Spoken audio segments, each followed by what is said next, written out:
Well, we have officially left the familiarity of home. India is behind me, and what lies ahead is Nepal, a beautiful, picturesque, and absolutely scenic country that is rich on culture and heritage. Over the next few days, I'm going to find out exactly how the Kylaq fares outside its home soil. It's not without challenges. You've got the spiritual silence of Lumbini, yes, but then you've got the wild jungles of Chitwan and the mountainous roads leading towards Pokhara and Kathmandu. It's going to be really interesting to see. But first, let me break down what's happening right here. Cyrus and Rahul's squabbling was never ending as we made out of Birgunj towards the wildlife of Chitwan.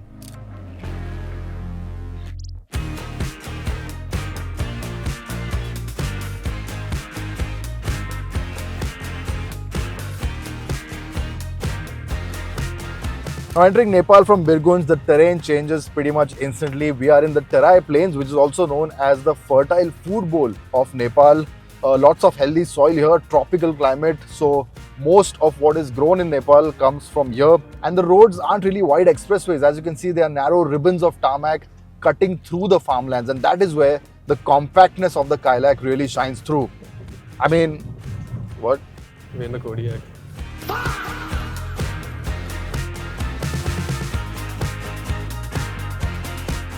It's anyone's guess what JP and Cyrus are up to in the Kodiak, but I'm glad I got the keys to the Kylaq because The roads here are absolutely fantastic.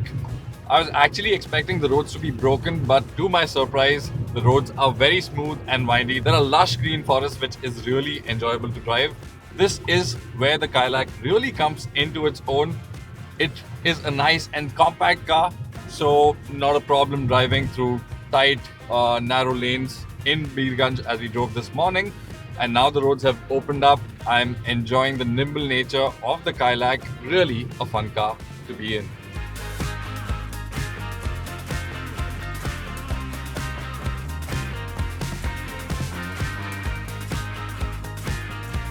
Walking on the trails of Chitwan brought back a sense of calm from the chaos of Gorakhpur, the border and Birgunj. This was our only chance of being one with nature.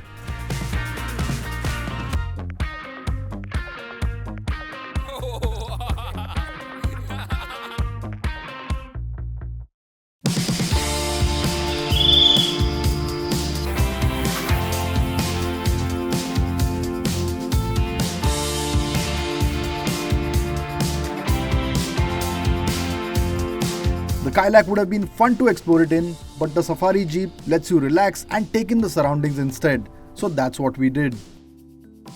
Well, excuse the rocking about because we are deep in the Chitwan National Park, home to 128 tigers and 694 one-horned rhinos. But of course, we're here for a lot more than that. Pretty landscapes, a lot more flora and fauna. This is a bumpy ride, but one that is absolutely worth it. Alright, we've just stopped. Obviously, we've got to maintain calm because we've just spotted a rhino there in the distance. Of course, we've seen them in pictures, but watching one in real life is a surreal experience in their natural habitat at their best. And it's very good to see that they are safe out here and just living as they should be.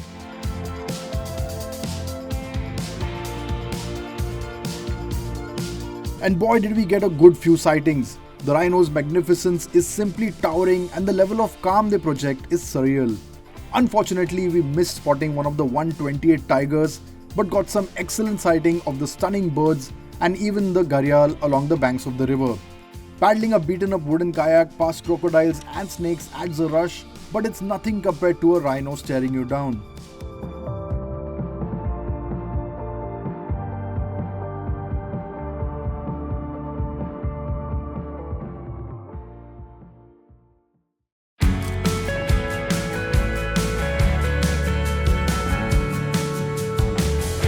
Well, the past 2 days in Chitwan have been full of adrenaline and wild, quite literally. But where I'm headed now, things slow down considerably. From the forests of Chitwan, we headed to another iconic site in Nepal, the Buddhist pilgrimage site in Lumbini.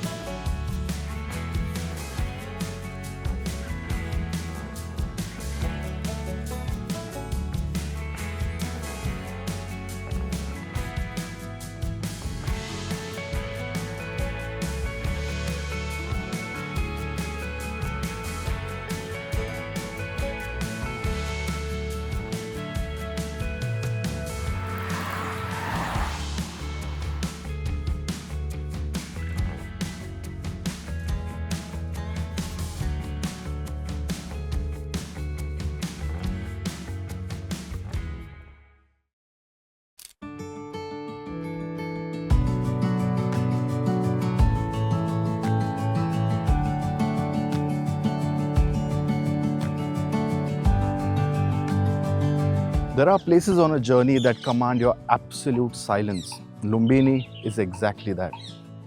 The Mayadevi temple isn't just a beautiful archaeological site, it is the exact epicenter of a global Buddhist faith. Over 2500 years ago, Queen Mayadevi gave birth to Siddhartha Gautama right here, the man who would go on to become the Buddha. But Lumbini is much more than just a single temple. It's an enormous sprawling sanctuary, and as you walk through the monastic zone, it feels like you're taking a spiritual world tour without ever leaving Nepal. Countries from all over the globe have built their own monasteries here, with each one reflecting a completely different architectural tradition and culture. Yet they are all united by the exact same profound sense of peace.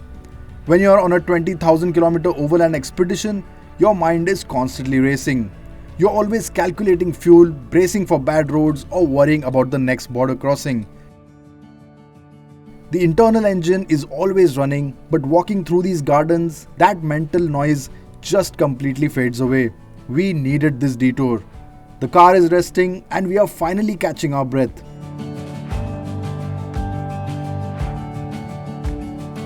Because tomorrow we leave these flat plains behind. The Himalayas are waiting, and the real climb is about to begin.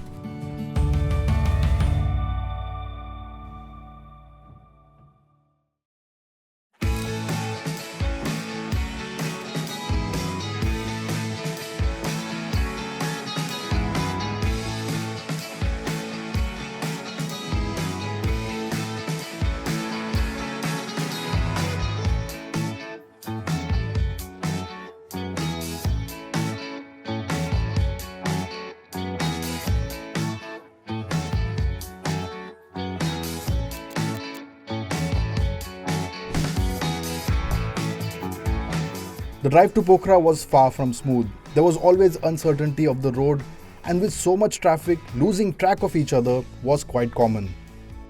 Rahul, do you copy Rahul? Maybe I have Rahul in my sight. It's just before the off-road match. Just when I was about to take a nice snooze. Anyway, onwards to Pokhara. From the calm and peace of Lumbini, we headed higher up towards Pokhara, where the road would slowly start to get challenging. Mountain passes are notorious for destroying Google's ETAs. Landslides, breakdowns, and deteriorating roads mean a stretch that should take an hour could take 5, depending on your luck. Alright, we're on our way to Pokhara, leaving the plains behind and into the hills, where the number one thing happening is construction. You have some patches of really beautiful winding roads, and then immediately, the one thing I'm glad about is the ride, because even though the suspension is flat and composed, it's not annoyingly firm like you have on typical European cars. The ground clearance passed the test, and after some rally stages, we made it out on the smooth tarmac. But sadly into another problem as we drove straight into a landslide clearing. A 2-hour wait meant the sun was setting as we rolled into the quaint town of Pokhara.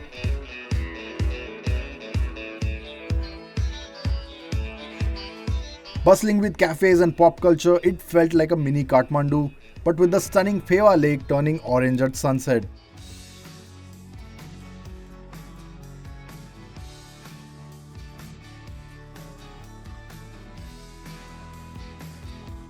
The calm that began in Chitwan came full circle on the shores of Pheva. Next morning, we made a quick stop for fuel, which was a bit of an eye-opener.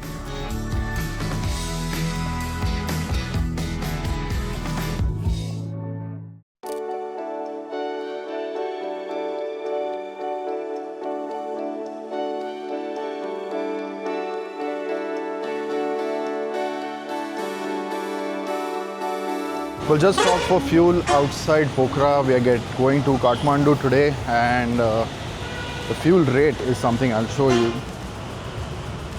Look at that, don't get a heart attack. It's 219 rupees per litre, but that of course is Nepali rupees, which translates to about 136 rupees per litre, which is still extremely high when you compare to India. We've got a full tank, range of 530.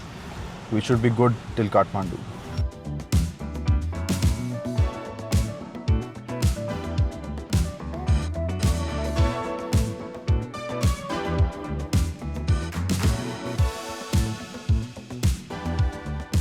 The road to Kathmandu was straightforward, but with a few bumpy patches that were bad enough to rock one of my contact lenses out. Those who wear contact lenses might know my pain when you suddenly get an itch in your eye and you know the lens has to be readjusted. On a long drive, not a good thing. Okay, those who can't bear it, look away. Oh, much better. All right, ready to go. We have a 6.5 hour drive today to Kathmandu, and this is the last thing I need. Okay, Rahul right now is probably cursing me already. Yeah, we are good.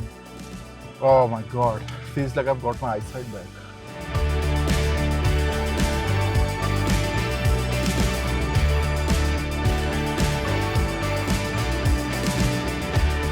We reached the capital city well past sunset, ready for some much needed rest after a bumpy ride.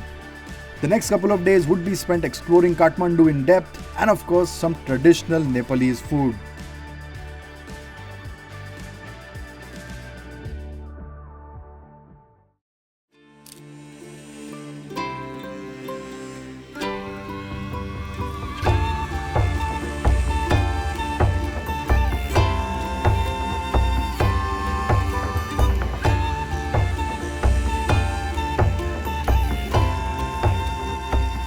Well, we are in Kathmandu, the capital city of Nepal, and in Darbar Square, which is also known as the Museum of Temples. Over 50 temples here and a lot of historic significance. You've got palaces as well that once belonged to the royalty of Nepal.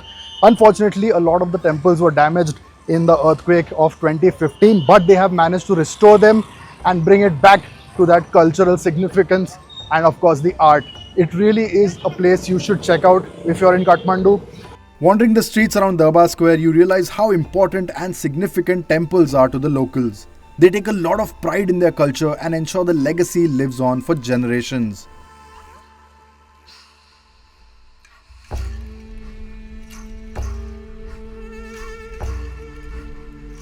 Now, when you're on a road trip across countries, especially when you're driving, the one thing you have to do, absolutely must do in fact, is pick up a memory from every single place. Now, we are in Darbar Square in Kathmandu.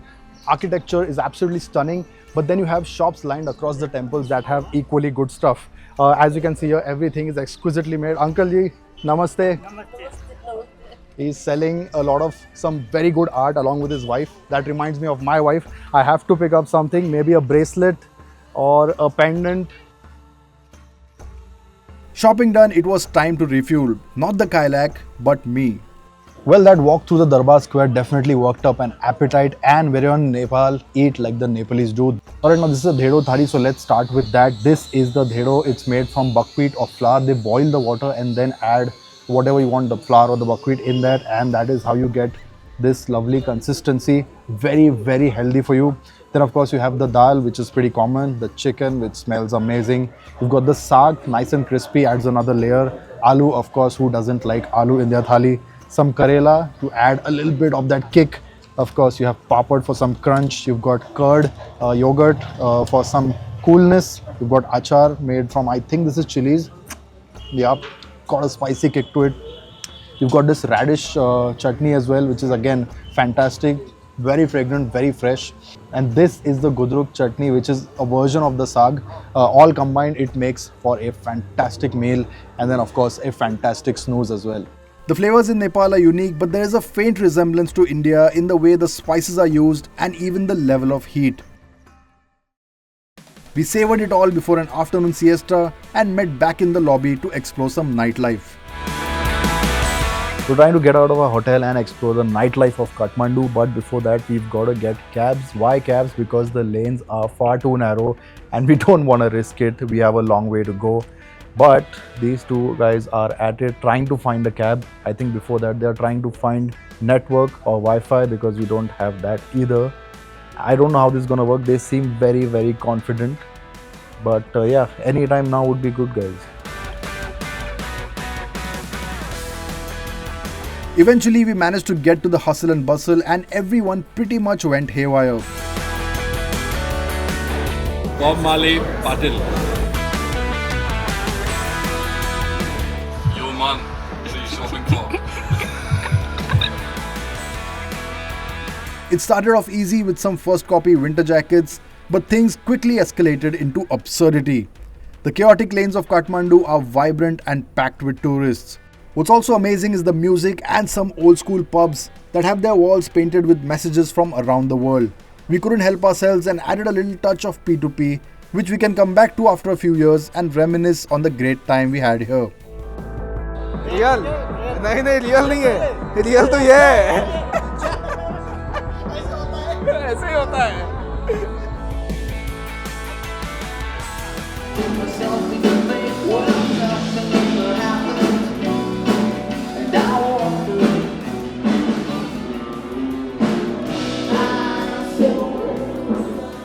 The next day was a stark contrast to the clubbing and rock show as we headed to the Swayambhunath temple, which may as well be a sanctuary for monkeys.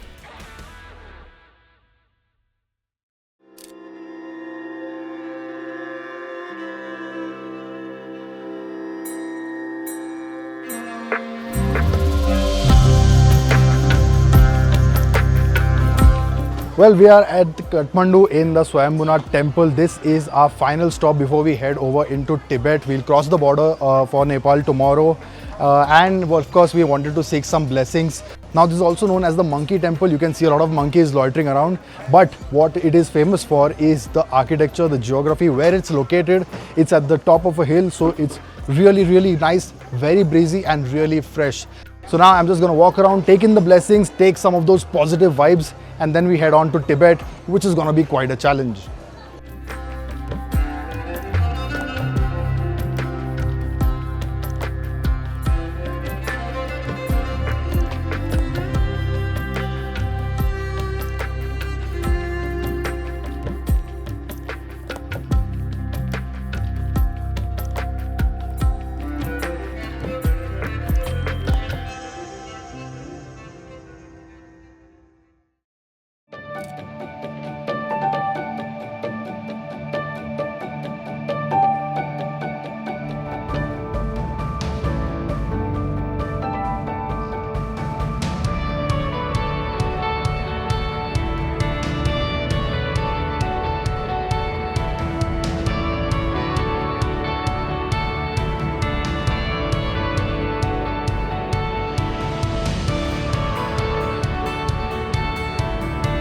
Once we left Kathmandu, we left the tarmac behind too. Muddy back roads, still wet from the previous night's rain, meant slush and constant need for four-wheel drive. Thankfully, we had the Kodiak which I hopped in, leaving Rahul with the stress of protecting the Kylaq. So we've just started from Kathmandu and we're driving towards the Tibet border, and today I've chosen to drive the Kylaq instead of the Kodiak. JP and Cyrus on duty in the Kodiak today. What a beautiful forest road. It's already started to wind up as you exit Kathmandu. What a beautiful day to drive.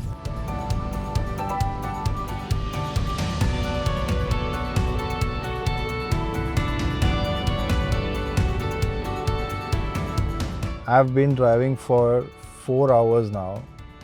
We've only covered 68 kilometers. Average speed is 17. That's what I do in Mumbai in traffic when I go to work. That's actually true. I think we still have another, don't say it, 4 hours. Don't. At least It 4 hours. can't be. It's Depending- under 200 kilometers. Depending on the roads ahead, which we've been warned umpteen times, is non-existent. The speed says 8 right now. I'm doing 8. Make that 6 hours. This misery continued for much longer than I imagined, with no remorse whatsoever. Are we there yet? No. It can't. I'm gonna stop asking. Please do. It's the same answer. Can I have some of that coffee? No. I need food, man. This road is. Okay. Sweet and sour chana chor is what Sharad is having. That is your only option. I don't mind. Yes. A hack to not soil your fingers while on a drive. अब मैं कैसे खाएगा? अरे मुंह थोड़ी लगाया मैंने.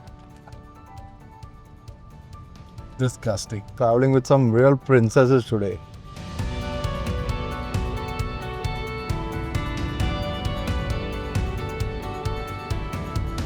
Okay, the guide wasn't exaggerating at all about bad roads. When he said bad roads, he meant really, really bad roads. But what I'm really impressed with is the little Kylaq here.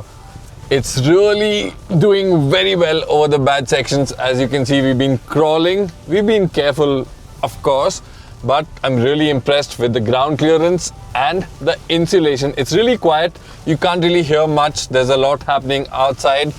I'll show you, you'll see it in the shots from the outside. The roads are absolutely horrific. But I'm happy and comfortable.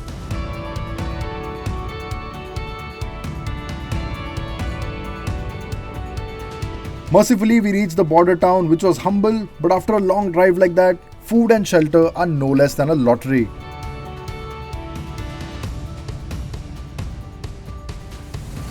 We basked in the beauty of Nepal one last time. The stunning scenery, the familiarity of people, food and culture, the silence and calm in a fast-moving world, and the hustle and bustle of a metropolitan all rolled into one.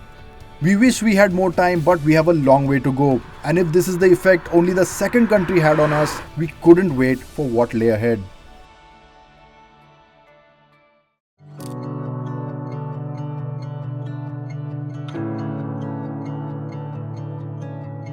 Well, it's 7 in the morning, it's 7 degrees as well. We are heading towards the China border, and as a result we've been told to pack all our camera gear securely, so that is the reason I'm shooting this on a phone. But yeah, even though the border is very close, we're leaving early because it's supposed to take a lot of time. The processing is quite tedious. The roads, I mean, it's a continuity of yesterday, still the same broken patches. But I think when we enter China, all that's about to change. We are at the exit of Nepal and we are going to go into the third country of our leg. Behind me is the Chinese border. Now we can't really show you everything because there's a lot of security and too many checks being done. But we will be crossing into China today and a good chunk of our leg is in China. So very excited to explore the new culture, new food and of course the exceptional roadways.